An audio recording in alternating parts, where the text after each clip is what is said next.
રાજકોટ જિલ્લાના ધોરાજીમાં લેઉવા પટેલ સંસ્કૃતિ ભવનમાં મહારક્તદાન કેમ્પ યોજાયો। આવતીકાલે પ્રધાનમંત્રીના જન્મદિવસને લઈને રક્તદાન કેમ્પનું આયોજન। ધોરાજીની હિન્દુ મુસ્લિમ સ્કૂલોના સંયુક્ત સહયોગથી કેમ્પને સફળ બનાવવામાં આવ્યો। રક્તદાન કેમ્પમાં નગરપાલિકા પ્રમુખ, શહેર પ્રમુખ સહિત સ્કૂલ કર્મચારીઓ, શિક્ષકોએ હાજરી આપી।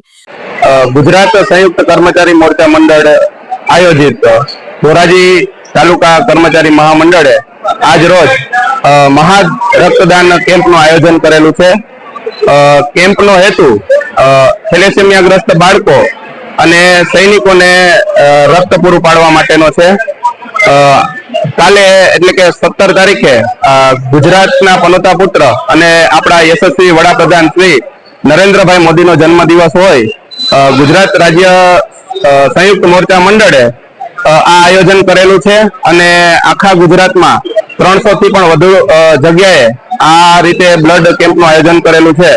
હેતુ ફક્ત એટલો જ છે કે જે અમારો જૂનો રેકોર્ડ હતો એ તોડી અને 1 લાખ જેટલી બોટલો પૂરી પાડવાનો છે કે જેથી કરીને આપણા રાજ્યના થેલેસેમિયાગ્રસ્ત બાળકો છે કે સરહદે જે લડતા સૈનિકો છે તેને જરૂરિયાત સમયે રક્ત પૂરું પડી રહે।